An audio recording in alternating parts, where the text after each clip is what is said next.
Bueno, hermanos, lo que queríamos hacer en esta noche, hemos tenido una reunión extendida, ¿verdad?, de negocio. Gracias a Dios, el Señor ha estado con nosotros, nos ha ayudado en ese tiempo. Pero hoy es octubre 31. Lo que queremos recordar es un aniversario más de la Reforma de Martín Lutero, la Reforma protestante, pudiéramos decir. Y quisiéramos entonces tener una pequeña conversación y diálogo en los próximos 30 minutos acerca de este evento. Comencemos en inglés. Gracias a Dios, él fluyó y Dios nos ayudó a compartir muchas cosas. Tuvimos más tiempo con ellos, ¿verdad? Pero pensando en el contexto histórico de la Reforma, para comenzar, todo comienza con el clavar. Martín Lutero clavó en la puerta de la iglesia de Wittenberg, en Alemania, donde él servía como maestro en la universidad, 95 tesis, ¿ok? Y esto en sí mismo no hubiera sido nada fuera del ordinario, porque en la antigüedad los profesores, maestros de una cátedra, de un departamento, teología, filosofía, etcétera, cuando querían llevar a cabo una discusión en términos de hablar acerca de ciertas tesis dentro de la cátedra, el departamento, etcétera, era práctica poder desplegar así cuáles eran las tesis para discutir en la cátedra entre ellos, etcétera. Ahora, ¿qué suscita, verdad, a Martín Lutero? ¿Qué le causa poner estas 95 tesis? Tiene que ver con los esfuerzos del Papa en aquel momento, Clemente VII, si no me equivoco, Clemente VII, y un arzobispo de uno de los territorios muy importantes en Alemania, el arzobispo de Mainz, los cuales tenían necesidades ambos financieras y ciertas ambiciones religiosas y políticas, pero les hacía falta dinero. Desde el punto de vista del Papa, él quería restaurar una iglesia, la iglesia antigua de San Pedro, que había sido construida por Constantino en el siglo IV. Esta era una catedral antigua, una iglesia que este príncipe cristiano que se convirtió a la fe antes de aquella batalla, era un pagano y supuestamente tuvo aquella visión en el 312 en la batalla del puente de Milvian Bridge, y allí entonces desplegó su cruz y se convirtió en creyente, y muchas cosas cambiaron en el ambiente político y social para lo que era la iglesia cristiana del momento, que había estado perseguida y aislada bajo el Imperio Romano. Pero a partir del siglo IV, algunas de estas fortunas comienzan a cambiar. Algunas cosas positivas y otras cosas bien negativas, ¿verdad? Una cosa positiva es simplemente el hecho de que no te persigan, el hecho de que no nos tiren más a los leones, ¿verdad? El que no nos metas en prisión, que nos quiten las propiedades y posesiones, es una cosa positiva. Pero una cosa negativa es aliar la iglesia al gobierno.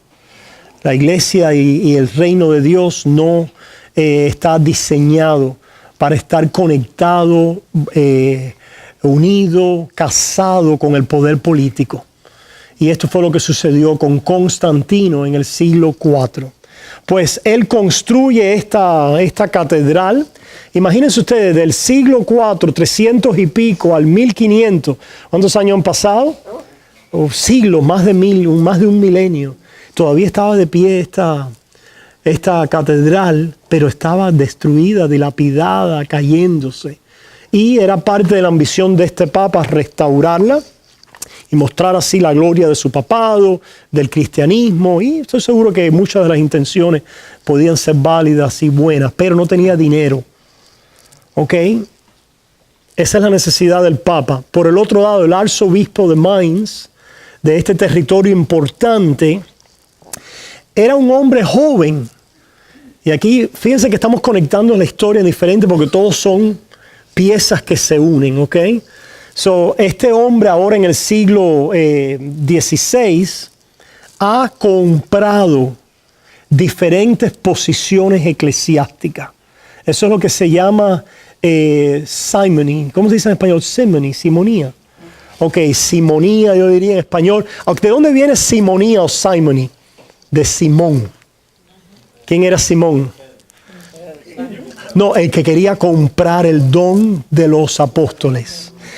Ese nombre se usó entonces en la Edad Media con un aspecto negativo para referirse a esta práctica muy mala entre los prelados, la curia, las personas de cierta categoría, influencia y económicamente poderosos, donde compraban posiciones eclesiásticas.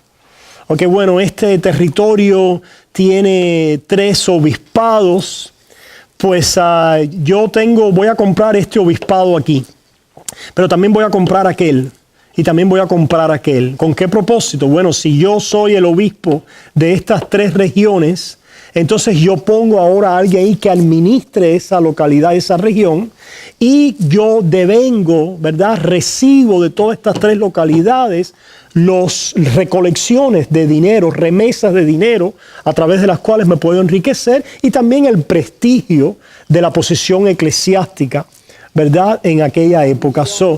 Este arzobispo de Mainz era alguien que estaba creciendo, había recibido su arzobispado del Papa y quería continuar comprando, y habiendo comprado ya tenía ahora que pagar, porque él no tenía el dinero y había recibido un préstamo de los banqueros, los Fuggers, en aquel momento que le dieron el dinero para poder realizar estas compras, y ahora tiene que pagar.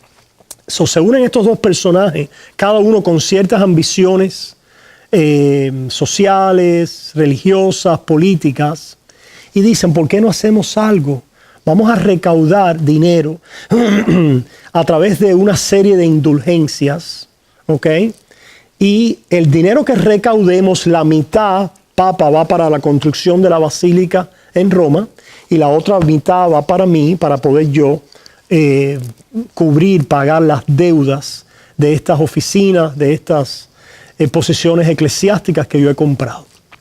Y así entonces sale este monje dominicano que se llama Tetzel con una gran agresividad a vender esta indulgencia que prometía fines lucrativos grandes, ¿ok? Lo cual nos lleva entonces a la pregunta de indulgencias. ¿Okay? ¿Qué quiere decir una indulgencia? Las indulgencias habían existido y aún todavía hoy existen. ¿Okay? Tienen que ver, la indulgencia tiene que ver con aquel sistema de penance. ¿Cómo se dice penance? De penitencia, que es parte del sistema sacramental y de salvación de la Iglesia Católica Romana. Este sistema de penitencia decía lo siguiente, y para esto tenemos que abrir entonces la visión de cómo es que vivía alguien bajo el sistema católico romano de la época, espiritualmente y religiosamente hablando. Y la forma en que vivía era la siguiente: tú nacías y eras bautizado de bebito. Y la idea entonces doctrinal o religiosa era que al ser bautizado bajo este sacramento de la Iglesia Católica Romana, allí en aquel momento se te era infundido a tu alma una virtud y una habilidad para poder vivir buscando, persiguiendo la santidad. ¿Okay? Allí comenzaba el comienzo de la salvación de un alma. Comenzaba donde en aquel bautismo le era infundido. Es como que te pongan una inyección con una sustancia o te pongan una bomba y te echen algo, ¿verdad? Imaginémonos ahora algún tipo de virtud o calidad o habilidad al alma que el bautismo confiere. Donde aquel pecador que nace en el pecado original ahora recibe esta habilidad, esta virtud, esta calidad de vida espiritual que se llama estar en el estado de gracia.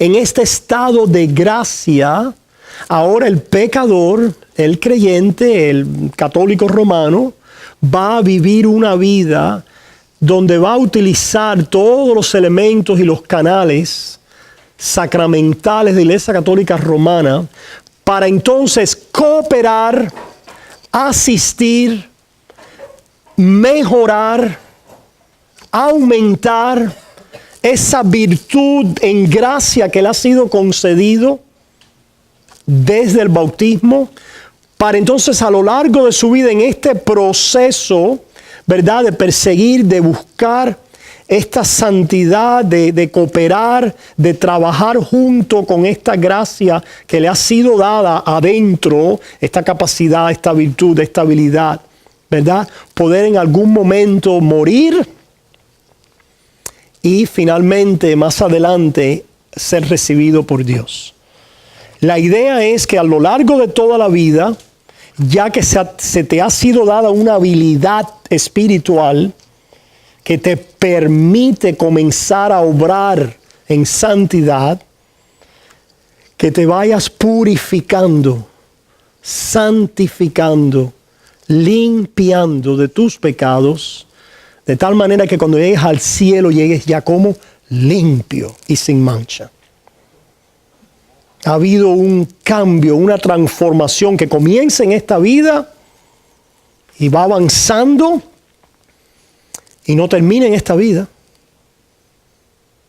Una de las que vamos a ver por qué. Porque a lo largo del camino va a pasar algo. ¿Qué pasa? Que pecamos, ¿verdad? Que pecamos. Y al pecar entonces, el sistema católico romano tiene las siguientes provisiones.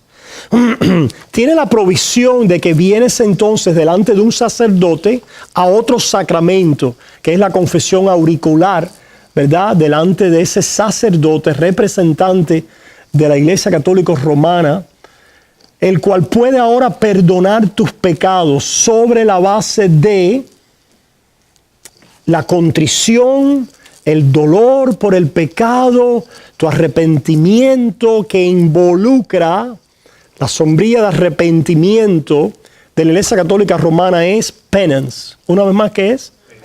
Penitencia. Penitentia.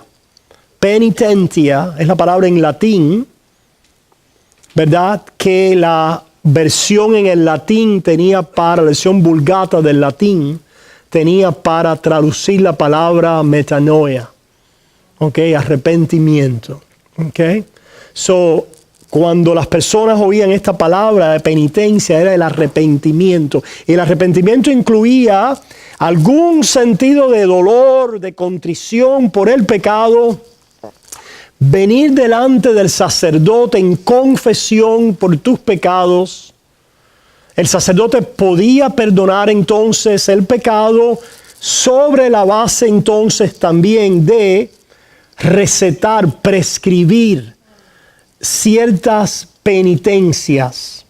Es decir, ahora tenías que hacer algo, aparte de el venir delante del sacerdote y confesar, la culpa te era perdonada, pero tenías entonces que hacer penitencia por aquellos castigos temporales, corporales, que tus pecados merecen. Porque el objetivo de este sistema es finalmente limpiarte de las impurezas de tu alma. Poder llegar al cielo, para llegar al cielo, entrar al cielo hay que llegar ¿cómo? Limpio. No solo limpio de culpa o libre o absuelto de culpa, sino hay que llegar limpio en lo personal de todo tipo de pecado. ¿Ok?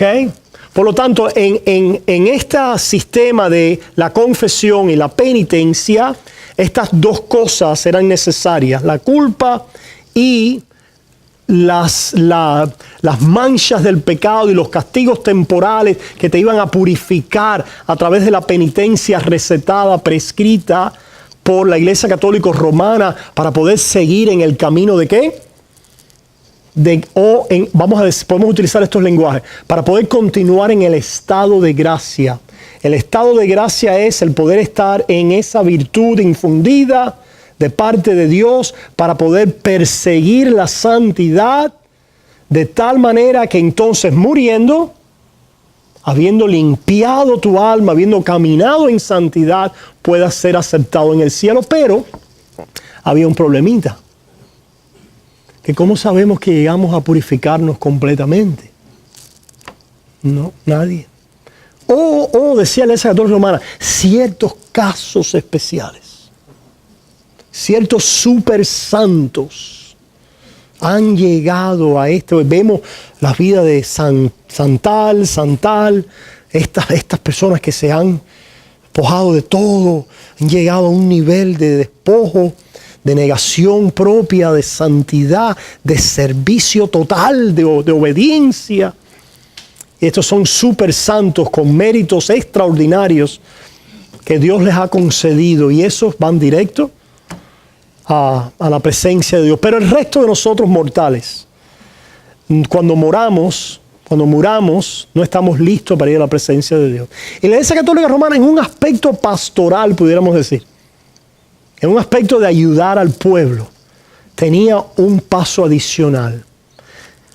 Como todavía no te has podido limpiar completamente conforme a los pecados de tu vida y aquellas penalidades y aquellas manchas en tu alma de las cuales tienes que purificarte, pues hay un purgatorio. Y ese purgatorio es el paso final, donde los castigos corporales, terrenales, de los pecados que has acumulado, etcétera, ¿verdad? De lo que has cegado y ahora tienes que pagar, ¿verdad? No solamente con el perdón de la culpa, sino con la limpieza total de tu alma. Entonces ahí en el purgatorio vas a ser limpiado para finalmente ser aceptado. Pero había una esperanza real, lo que no se sabe cuántos miles de años pudiera tomar. No se sabe qué tiempo, ¿verdad? Para los más santos iba a ser menos, pero para el resto de los mortales se hablaba en términos de cientos, miles de años en el purgatorio, que era un lugar, aunque de esperanza, pero también de purgación, de ciertos sufrimientos. Ustedes pueden ver la novela de Dante, los diferentes niveles de,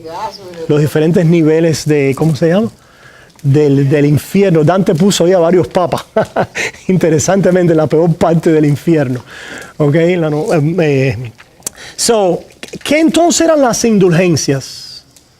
Las indulgencias era poder atacar, ¿verdad? Como bajo parte de la penitencia, el poder recortar este sufrimiento en el purgatorio.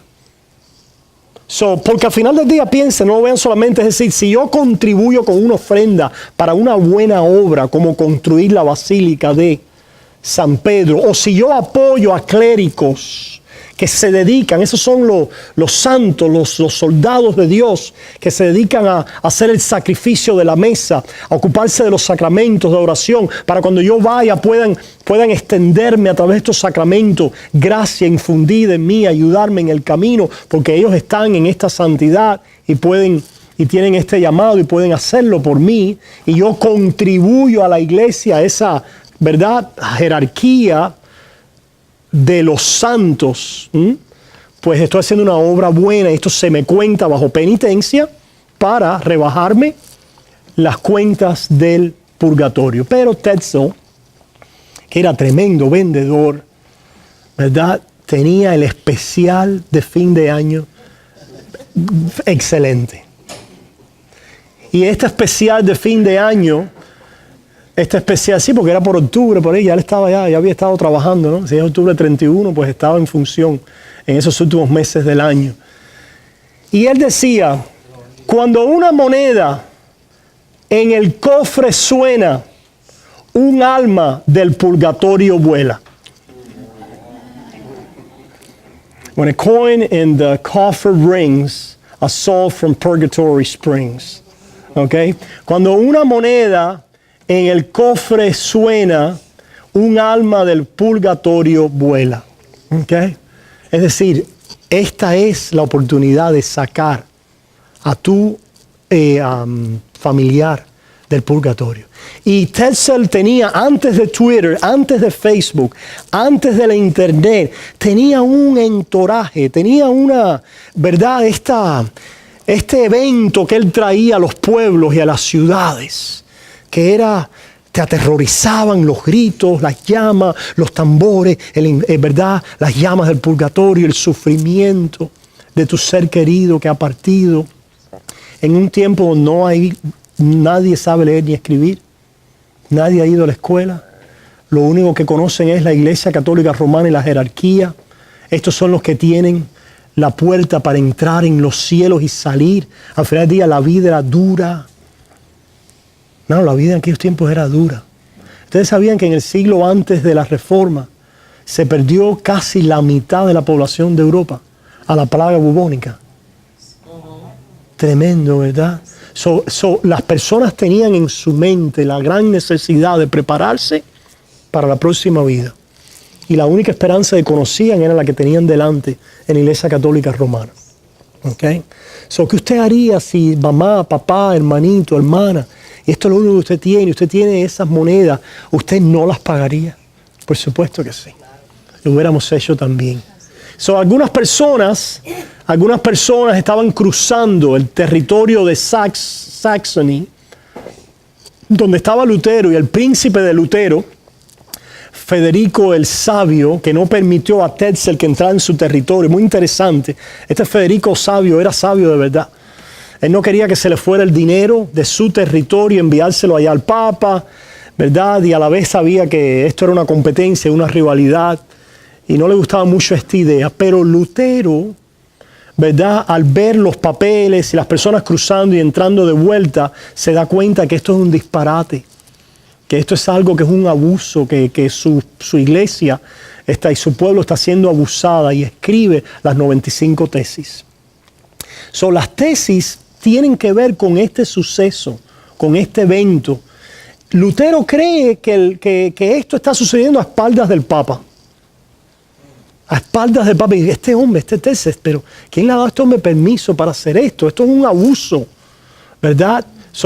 Lutero no hace esto de pronto porque quiere, ¿verdad?, separarse y quiere entrar en un conflicto, sino se da cuenta que aquí hay un problema que hay que prestarle atención, y entonces escribe las 95 tesis para ver si dentro de la cátedra de la universidad comienzan a discutir el tema y ver cómo pueden elevar esto y tratar de buscar una solución. Si no hubiera sido en el tiempo en que fue, todo se hubiera quedado ahí. Pero ¿qué es lo que hizo la diferencia? A ver, pregunta de trivia para los estudiantes de historia. ¿Qué es lo que hizo la diferencia? Si hubiera sido, por ejemplo, en el 1410, todo se hubiera quedado ahí. 1420, todo se hubiera quedado ahí. 30. La imprenta en la mitad del siglo XV. Johannes Gutenberg inventa la imprenta de caracteres movibles. ¿Qué quiere decir eso? Hasta ahora los manuscritos eran copiados, ¿verdad?, por aquellos monjes que estaban en los conventos y copiaban los libros. Los chinos habían inventado una cierta manera rústica, con madera, de poner ciertas letras y quizás sacar una hojita, ¿verdad? Los chinos, ya mucho antes, siglo XII, inclusive antes. Pero este hombre inventa con metal unos caracteres movibles, donde tú puedes ahora las fichitas de metales moverlas con diferentes letras y ahí inmediatamente continuar escribiendo cualquier texto y empezar a imprimir, ¿verdad?, en masa. Y hermanos, se cuenta una de las publicaciones de la cual no existía ninguna a mediados del siglo XV. Cuando llega el 1500, esa publicación ya tenía 10 millones de copias. Fíjense de pronto como Europa, y eso es uno, de no tener libros, ahora es invadida por publicaciones y por libros. Otra pieza histórica es que en el siglo antes de la Reforma está lo que hemos conocido como el Renacimiento. Y el Renacimiento es un renacer, un interés renovado en civilizaciones, culturas clásicas como Grecia y Roma. En otras palabras, los humanistas del Renacimiento, al ver la pobreza cultural, literaria, filosófica, política, religiosa de aquella época, en un momento en la historia determinado por diferentes causas, pudiéramos seguir atando, pero no podemos seguir en todas las piezas, dicen, tenemos que volver a descubrir, ¿verdad?, cierta riqueza cultural, filosófica de la cultura griega y la cultura romana. Y para eso tenemos que estudiar los idiomas. Y para eso tenemos que volver a las fuentes originales. Y para eso tenemos que estudiar y venir a la educación, venir a la retórica, a la poesía, a la filosofía, etc. Este movimiento literario, intelectual, filosófico, cultural y también religioso, humanista, creí entonces que el hombre tenía un potencial que estaba escondido en estas civilizaciones antiguas y que podía ser redescubierto a través de este florecimiento de este movimiento. Y cuando tú le pones a eso la imprenta y estas personas empiezan a escribir y empiezan a ir a las fuentes, ¿verdad?, antiguas de libros y empiezan a traducir al idioma vernacular, en otras palabras, al idioma del pueblo, y empiezan a ser diseminados en el idioma del pueblo obras. ¿Qué se creen, hermanos? Se crea un despertar. Número uno, se crea una necesidad de aprender a leer y a escribir en el pueblo. Una sed por conocer, ¿verdad?, por ser parte de este descubrir, de este renacimiento, de poder entender, de poder aprender, ¿verdad? Pero se crean también idiomas. Es decir, ¿cómo se comunicarían aquellos alemanes con aquellas formas en que lo hacían? Pero no había ¿qué?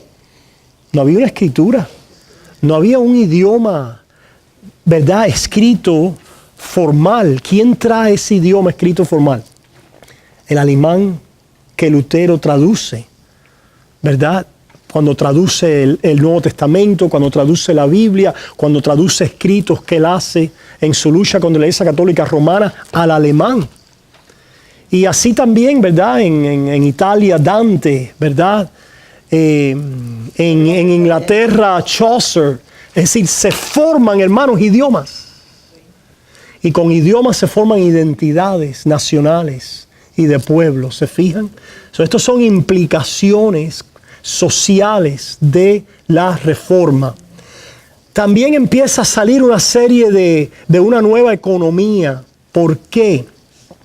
Porque la plaga bubónica, recuerden que mencionamos del siglo pasado, al destruir casi la mitad de la población de Europa, destruye, arrastra y desbasta el sistema feudalista de Europa. Y aunque esto fue una gran crisis, también fue una oportunidad de crear una nueva demanda de labor de los campesinos, de los obreros, que ahora no estaban atados a una aristocracia o a una nobleza en la tierra, sino empiezan ahora a pagarles salarios. El comercio en un momento determinado empieza a florecer otra vez. Los banqueros, las personas de gremios, de industria, de empresas artesanales, y se crea una nueva economía y Europa entonces tiene un renacimiento también económico que está, ¿verdad?, funding, ¿verdad?, todo este movimiento humanista, le podemos decir. Hermano, esas son las condiciones históricas donde estas tesis vuelan por Europa. Y al volar por Europa, caen en manos del arzobispo y finalmente llegan al Papa. Y se dan cuenta que esto está tomando tremenda atracción, que las personas están despertando a esta situación, a esta crítica. Y el Papa empieza a hacerle presión a Lutero a través de diferentes maneras en que se acercó a él, por sus legados, por sus representantes, por embajadores, por teólogos, apologistas de la Iglesia Católica Romana. Y Lutero se da cuenta que el Papa está detrás de todo esto. Y se da cuenta que la reforma no puede ser pidiéndole al Papa que la haga, porque el Papa está verdaderamente en contra de estas cosas y corrompido, y no a favor de algo que sería más saludable y más bueno para el pueblo y para la iglesia en general. Y en esta presión que le viene del papado para que él se calle, para que él renuncie, etc., Lutero empieza a ver la necesidad de afianzarse más en la verdad y sobre todo en la palabra de Dios y en la sola Escritura. Y venimos entonces a un momento muy importante y crucial en esta historia, que es en el 1518 la disputación con un personaje que era el apologista, uno de los apologistas por excelencia de la Iglesia Católica Romana, que era Eck de Ingolstadt, en la disputación de Leipzig. Y este hombre iba a aceptarle a Lutero, él sabía que podía hacerlo, la estocada letal y mortal. ¿Cómo lo iba a hacer? Mostrando que Lutero no se sujetaba a la autoridad del Papa. Eso es todo lo que él quería mostrar, y sabía que esa era la estrategia a llevar y a conducir, no a discutir más nada. Y ciertamente entonces Eck le empieza a ganar este debate a Lutero, donde lo pone en contra de la pared, diciendo: Lutero, yo no sé si tú sabes que tus doctrinas son las mismas que Juan Hus, que hace un siglo pasado fue un hereje que condenamos, que cuestionó la autoridad del Papa y elevó su pensamiento y su interpretación de la Escritura en contra de lo que el Papa diga. Tú eres un husita y un hereje. ¿Estás tú bajo la autoridad del Papa y te sometes a lo que el Papa diga o no?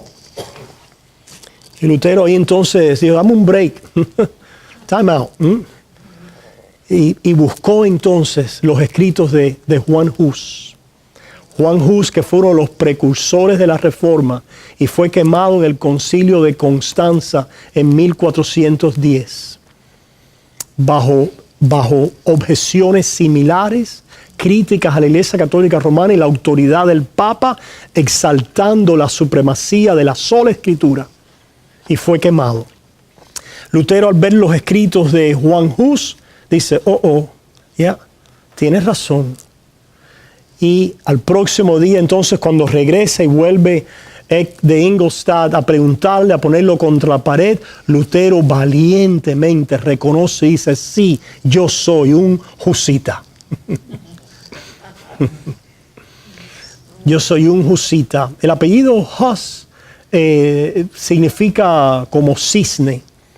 Interesantemente, hermanos, cuando Juan Hus fue quemado en la hoguera, él dice: ustedes están matando un ganso, pero se levantará un cisne que no podrán parar.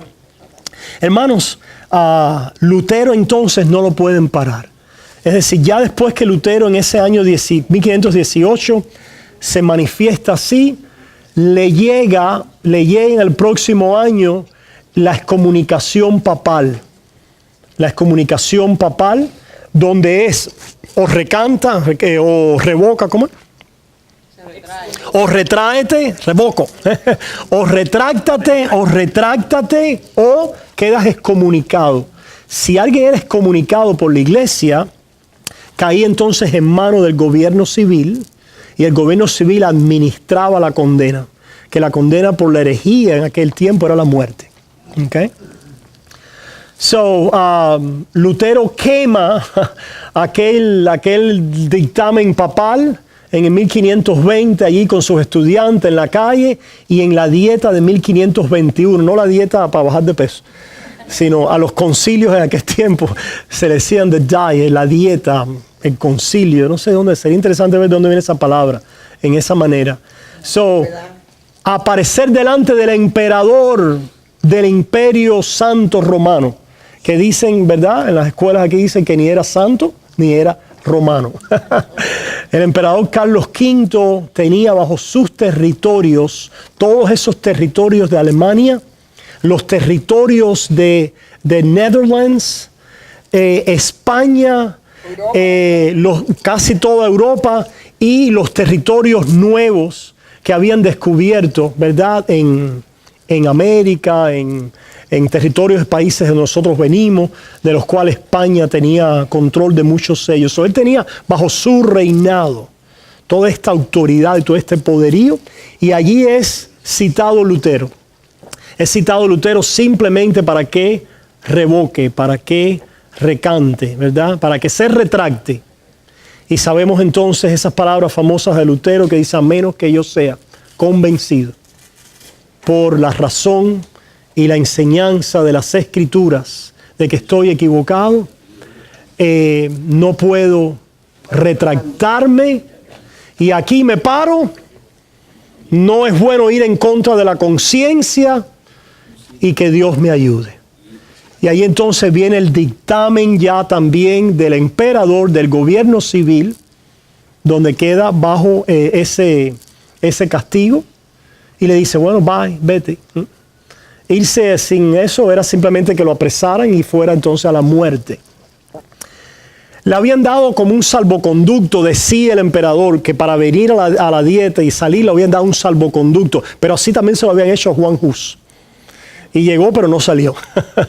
Okay. Pero una vez más, Federico el Sabio, que adoraba su territorio y las cosas que él tenía bajo su dominio, y uno de ellos era su monje y su maestro y su profesor, Martín Lutero, del cual él estaba muy orgulloso, envía a unos soldados a raptar a Martín Lutero y a esconderlo en un lugar. Decía: yo no quiero saber ni dónde está, para cuando me pregunten yo no poder decir. Y el emperador después le preguntaba: ¿y dónde está Lutero? Yo no sé. Se desapareció. Seguro lo mataron por ahí. Sabe Dios qué habrá pasado con Lutero. Y entonces, a lo largo de esos años primeros, después de 1521, Lutero escribe varios escritos muy importantes, asestándole golpes duros al sistema sacramental de la Iglesia Católica Romana, al papado. Escribe documentos importantes acerca de la fe y la justificación en la libertad, the freedom of the Christian, the Babylonian captivity of the church, la cautividad babilónica de la iglesia, asestándole golpes duros a la doctrina, ¿verdad?, de la Iglesia Católica Romana. Y traduce, aprende griego, que no lo sabía, y lo aprende bajo la adquisición de un nuevo profesor en la Universidad de Wittenberg, que era ¿quién? Melanchthon, que era un hombre joven que sabía griego y hebreo, y le enseña rápido.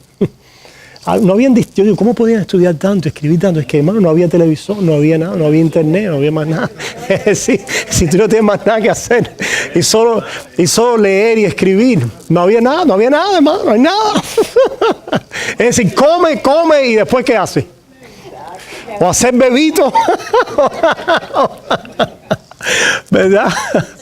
O estudiar, sí, y gracias a Dios había para estudiar ahora. Bueno, el Señor tenía un llamado con él y su producción fue muy fértil, sus comentarios, la traducción del Nuevo Testamento y finalmente la traducción de la Biblia al alemán. Lutero es una figura en el pueblo alemán que es una figura cultural, no solamente religiosa, sino cultural a ese pueblo por estas cosas que él realizó.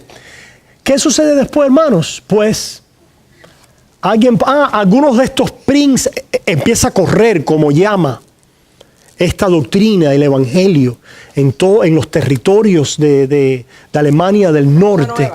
Alemania del Norte. Y muchos de los territorios, Alemania en aquellos momentos era una serie de principados y territorios y ciudades, etcétera, y cada una de ellas tenía un líder. Tenía un príncipe, pudiéramos decirle, Y estos príncipes tenían cierto poder y ejército y cierta influencia en la política del imperio, Son muchos o algunos de estos príncipes se convierten y se suman a Lutero, Lutero ahora tiene poder religioso, de la influencia de sus escritos, pero ahora también tiene poder de ¿qué? Cierto poder político en estos magistrados, en estos príncipes. Ahora, ¿qué puedo decir? ¿Qué podían hacer estos príncipes ante el imperio, el emperador, ¿verdad? Romano? ¿Qué podía hacer ante Carlos V? No podía hacer mucho, excepto que hubo otra coyuntura histórica que salvó a Lutero y a la Reforma. ¿Y cuál es esa coyuntura histórica? Que a mediados de esa década de 1520, los turcos estaban avanzando y estaban ahí casi a las puertas, ¿verdad?, de Europa, en Viena, amenazando conquistar al imperio. Eso es por el este. Y por el oeste estaba Francia, que era rival del imperio romano y del emperador, también amenazando.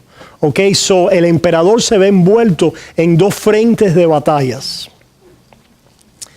y necesita el apoyo de los príncipes para luchar esas batallas. Al final del día son príncipes ¿de qué? De territorios de él.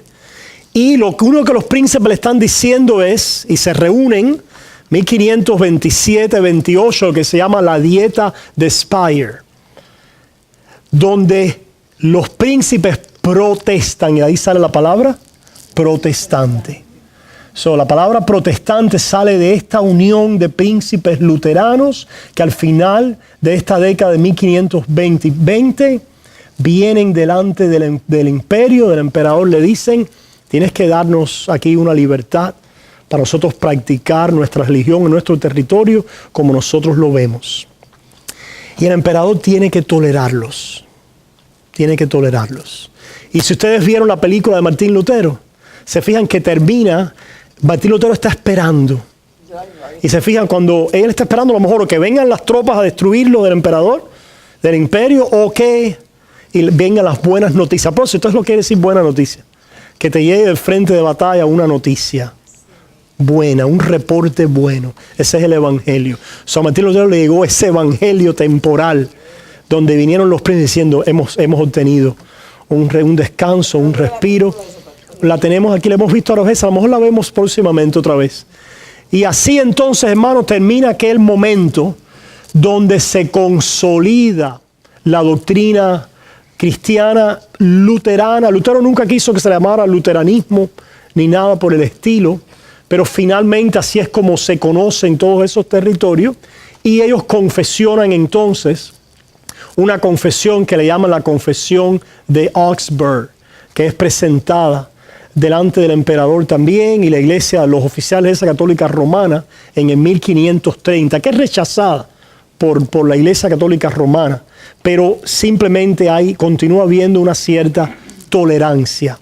Y esa tolerancia hace que esos príncipes se sigan extendiendo y se sigan fortaleciendo.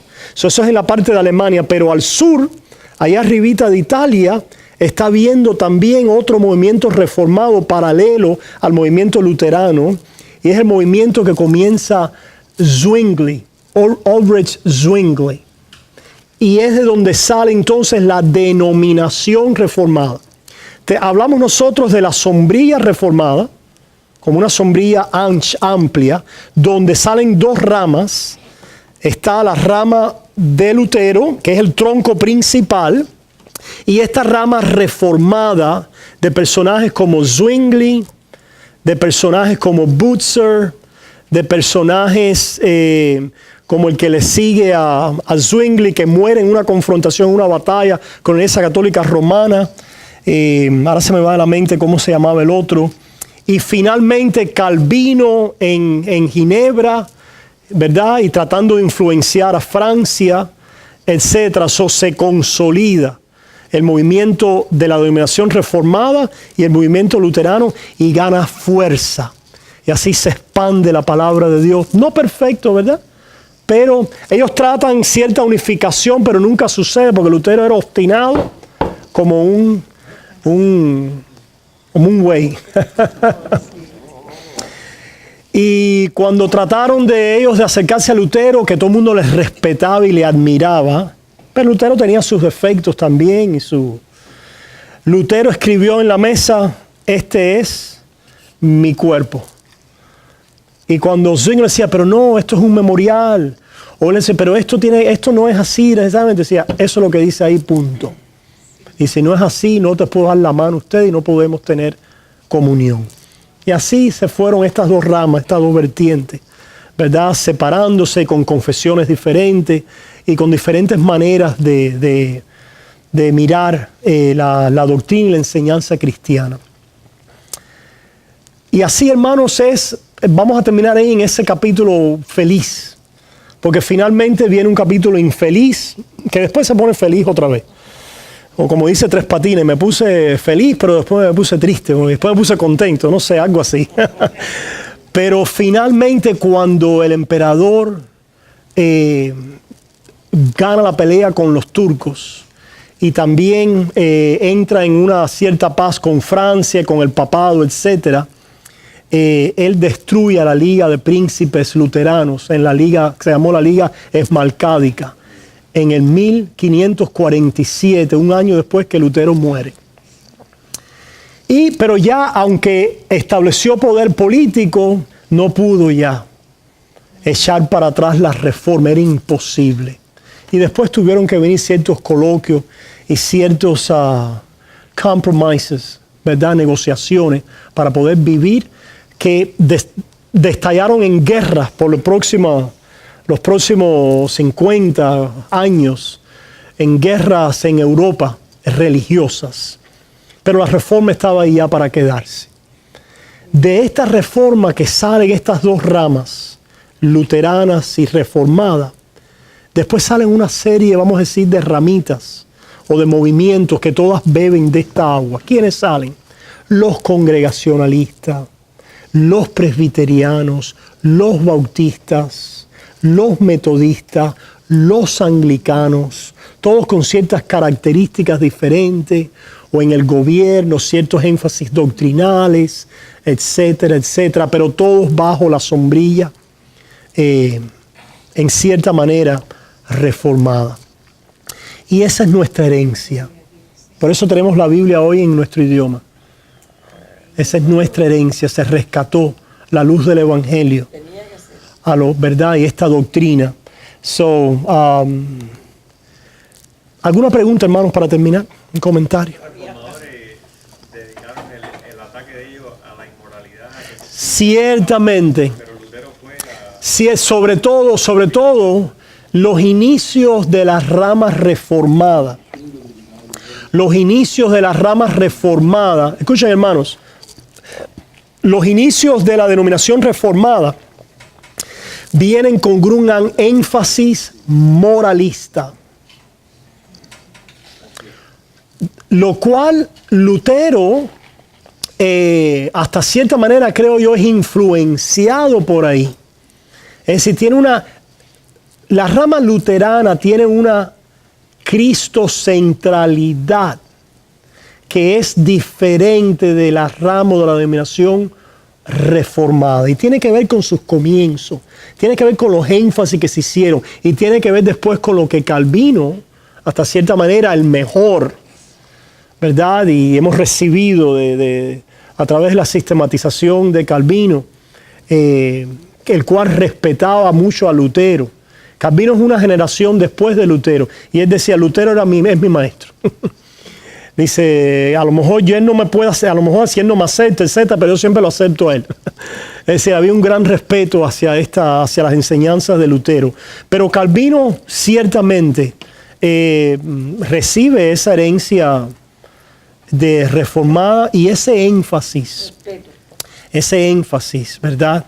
En que si el luteranismo tiene como core, es decir, como un epicentro, ¿verdad? La justificación y la sola fe, la iglesia reformada que después se codifica tiene como énfasis la unión con Cristo, donde recibes dos bendiciones. Una es la justificación y paralela y junto con ella la santificación. ¿Ok?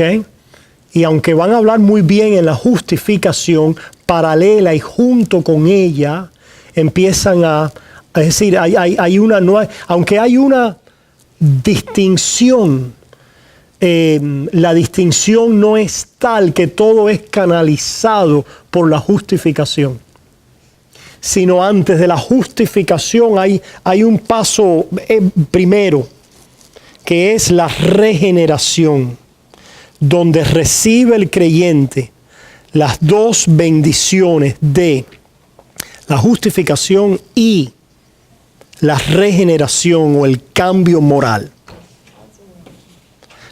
No rechazamos esa idea, simplemente lo que hacemos es que rescatamos la centralidad de este epicentro de la justificación, de esta centralidad de la justificación, y que la regeneración vista en términos de cambio moral es siempre resultado y consecuencia de volver a la justificación o a la fe o a nuestra posición en Cristo.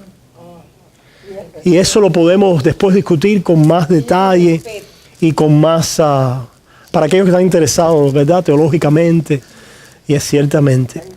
Les dejo con esto, hermanos. La diferencia está aquí. Calvino, ¿verdad?, creía que el arrepentimiento es un cambio, una regeneración moral. ¿Ok? Lutero definía el arrepentimiento diferente.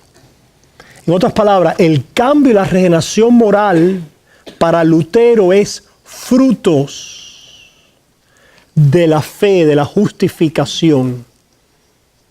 ¿Ok?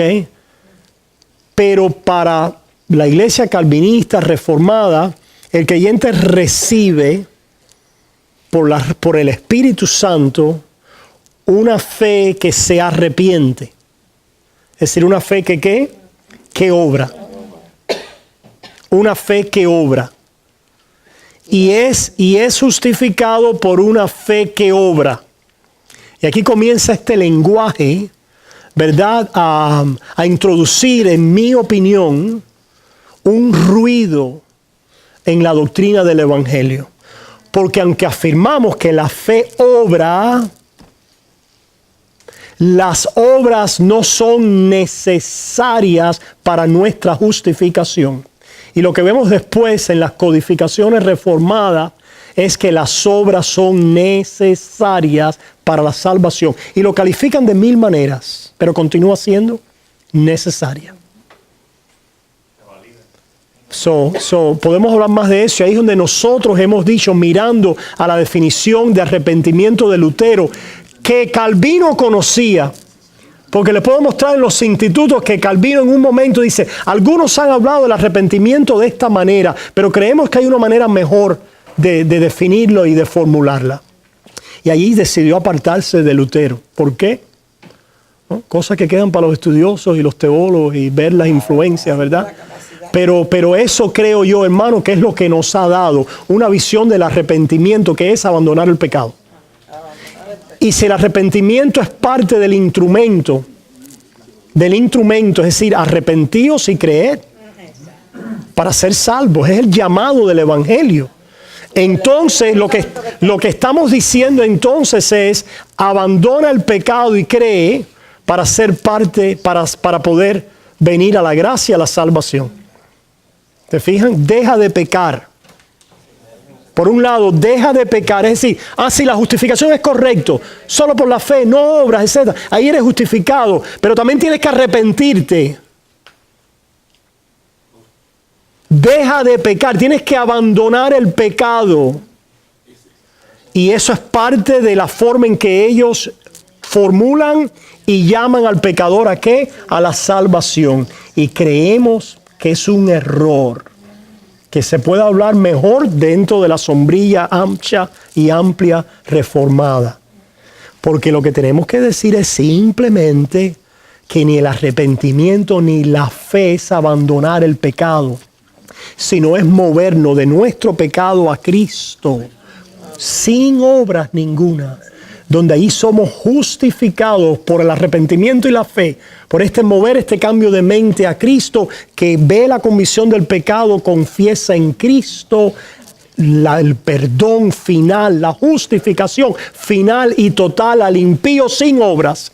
Y a esa fe y arrepentimiento le acompañan frutos, consecuencia, que es el resultado del alma que se ve justificada sin obras ninguna, sin arrepentimiento de mí abandonar el pecado, sino viendo mi pecado, continúo oyendo el llamado de Dios que me dice: sin nada de lo que tú has traído te he justificado y eres mío. Y ese es el corazón libre, alegre, que se entrega a las buenas obras. No lo hacemos nosotros, lo hace Cristo Jesús. Por supuesto.